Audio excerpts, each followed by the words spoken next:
Good morning. It's Monday. Feeling great. Had a good weekend. Listened to a lot of my music. Read a lot. I'm almost done with Misery.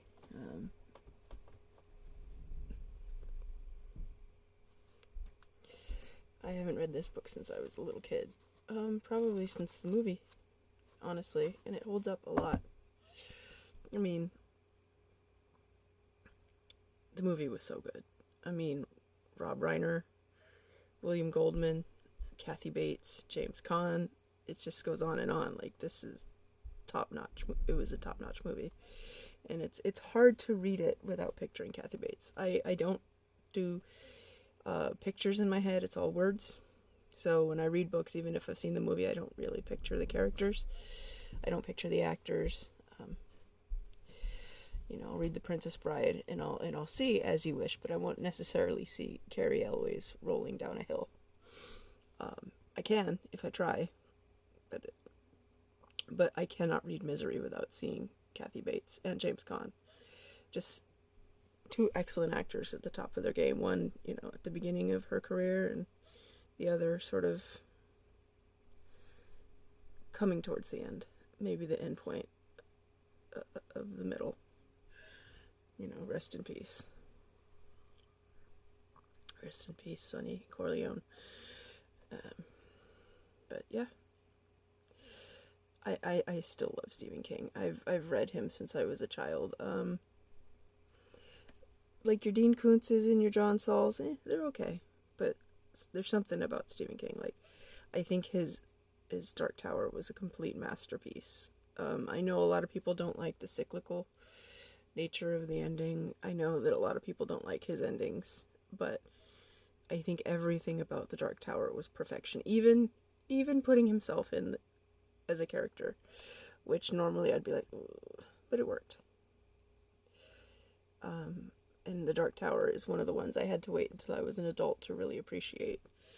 I think I'd read up to Wizard in the Glass as a kid, and I was just like, I don't want to read any more of this. And as an adult, it was just, I couldn't get enough of it. I like a good series though. I used to prefer short stories, and now I can't deal with that. I want something long to really get my teeth into. It's why it's harder to watch movies now, and easier to binge TV shows. I just want a long story. Regarding my liver, I slack off a lot on the weekend when it comes to eating, and that's okay because I eat enough. I don't get the protein I'm supposed to get, my 88 grams of protein every day, but I do it during the week. I might not get all the exercise in that I need, but I'll do it during the week. This weekend was for resting and for, getting stuff done online. So, I had an epiphany this weekend. I have a real problem with allowing myself to not be doing something that I deem, beneficial to myself. Like, for instance, if I'm not studying, if I'm just sitting here on the internet, like, doom scrolling Twitter, I get mad at myself. X. I get mad at myself because I'm wasting my time. But if I'm sitting here learning Python or whatever it is, doing my taxes, whatever it is I'm doing, then I'm like, okay, well, I'm doing something that's informing my future. I'm doing something for myself that's useful. Doom scrolling X is not, or TikTok. But TikTok is like a nighttime thing before bed. I'm very regimented. I have so many rituals, but it's how my brain keeps me on top of my life. I have to have my rituals. It's just the way my brain is wired. So, on Friday, I was like, I did stay up pretty late. I like to stay up all night on the weekends. But I was just laying there listening to music, and I'm like, I worked all week. I earned this. It's okay to be a little lazy. It's okay to relax. I'm not taking all I'm working. I'm doing the things I'm supposed to do, and when I have to go to the doctor, I go to the doctor. When I have to take my pills, I take my pills. I do everything I need to do. So,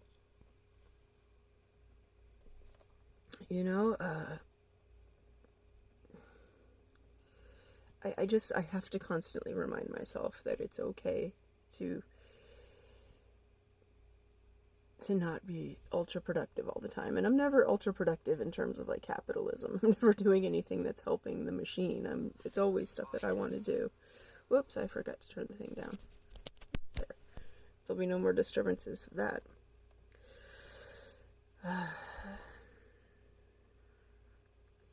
And I don't know where I get this, to be honest with you. My parents are not like that. I'm not type A, exactly. Not at all. I'm not an alpha.